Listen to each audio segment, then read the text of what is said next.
guys, it's your girl, Miss Sweet Girl again. And today po is kakamustahin natin si Junibels.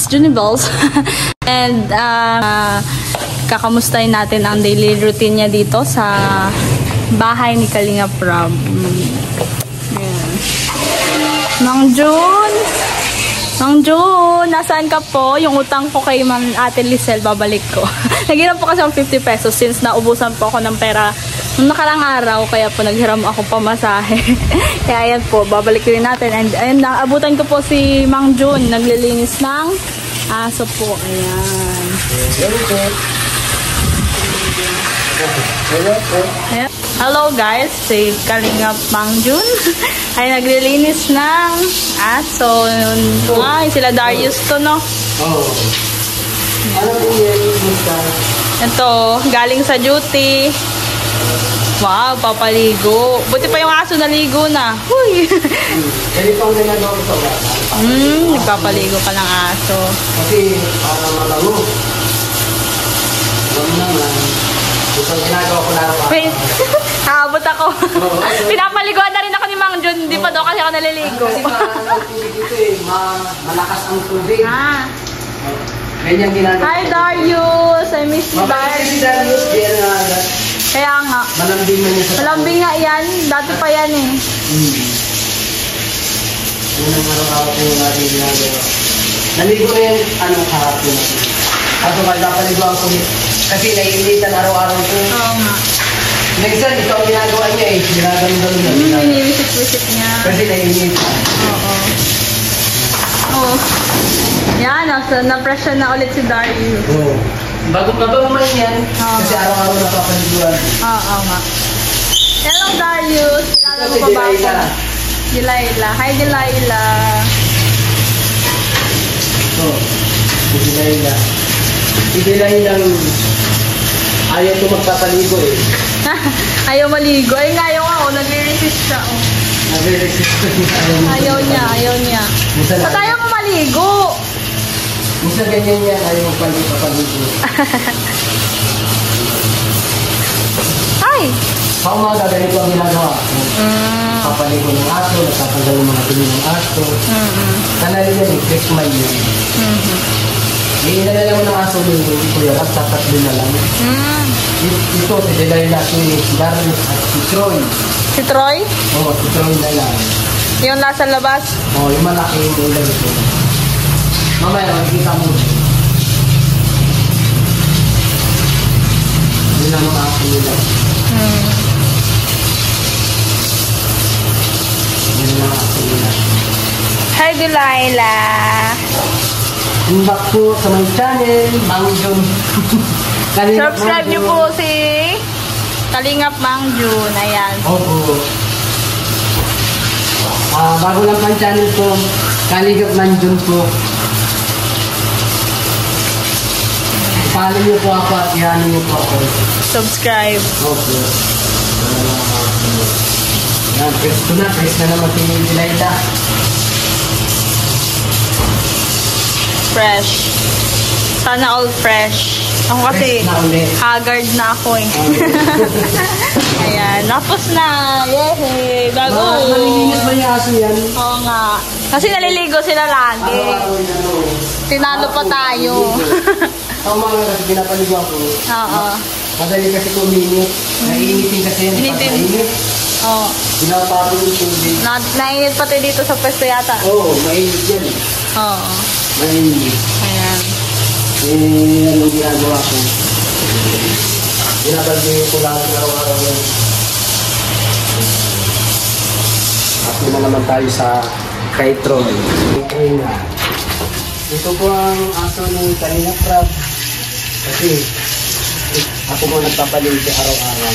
Sa aso, si Troy. Si Troy. Ganyan ang trabaho ko dito sa umaga. Nagpapaligo ng aso, naglilinis ng mga kulungan. Kaya kulungan ng aso nila. Ano na lang aso nilang malaki? Yun naman. Detroit na lang. Mabago niya si Troy. Kasi araw-araw ko yung pinapaligo. Gustong-gusto niya, oh. Gusto niya paliguan. Mano yan. Mainit din dito, kailangan lalo ito pinapaliguan. Lalo pag mainit, araw-araw yung pinapaliguan. Ito po ang ginagawa ko sa umaga. Kahit sa hapon, ginagamit ko yung aso sa hapon. Pag 4 o'clock na, ginagamit na. Ayan. Makaligo lang yan. Pinaliguan ko na yan. Rest na sa ulit. Rest na ulit. Kaya ginagawa ko dito sa umaga. Naglilinis ang hapon.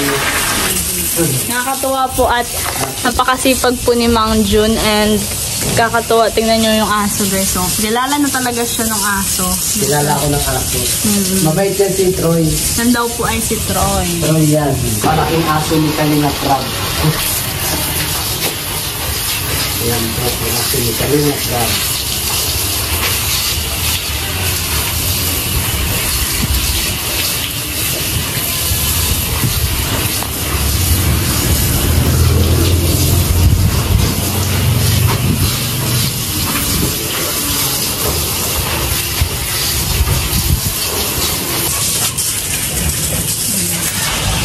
And ngayon pala, ay kaso wala tayong bariya.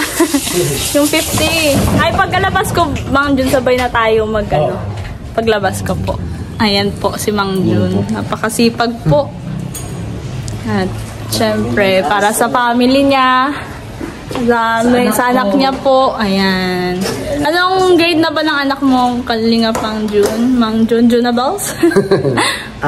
Grade 9. Grade 8. Grade 8? Saan po nag-aaral? Kamambugan. Doon rin ako nag-aaral. Doon rin ako nag-aaral sa Kamambugan. Camarines Norte National High School po. Doon po ako nag-aaral. And kilala ko dyan sa CNHS since I am a student leader there and yung grades ko talaga matataas talaga and kilala ko ng mga teachers dyan. Anak po ni Brother Paas. Yes po. Si Brother Paas, no? Kaya po, nandito ako araw-araw. Wala lang ako dito pag Sabado, pag rest day ko. Day off. Day off ko pag Sabado. Pag Sunday, nandito ka rin? Linggo nandito dahil nagsisimba kami pag linggo. Sunday. Dito ka natutulog? Hindi. Uwian ako. Uwian. Kasi asama ko, anak ko eh. May anak. Oo nga po. Wala pong na ibang alaga. Nag-alaga anak ko. Wala. Ikaw lang po. Ako lang. May kapatid ako eh. May pamilya ng iba yun. May pamilya. Asawa, may sarili mong pamilya. Oo, yun na lang. Patara ng anak. Uwian ako dahil nangungupahan kaming bahay sa Kamambugan. Nangungupahan kami dyan po, 5 ang upa. Kaya, yun lang po ang aking dito, araw-araw dito. Kay Kalinga Prab. Hanggang trabaho ko, nagpapatulog kay Rabay. Ay, siya po nagpapatulog pala kay Baby Rabay. Kasi po, si Rabay po ay lumalaki na and makulit na rin po. And syempre, mahirap pong, ayun po, nag-alaga po ako once nung natutulog ako dito, nung nakaraanan dito po si Queen. At talaga sobrang likot ni Rabay, talagang ang hirap pong pag bibihisan, kailangan ma-resist. Tagahatid. Tagahatid. Tapos yun nga po, school. Kailangan mong, kasi naninipa si Rabay pag binibihisan. And syempre, dapat hindi, dapat may malakas yung mag-aalaga. Kasi kung babae po, nung iba, baka sila masipa, di ba po? And ako man, kaya ko man si Rabay. Lalaki kasi kaya makulit. Oo, lalaki po rin po kasi, medyo makulit talaga. And ganyang stage kasi is, makulit talaga ang mga bata.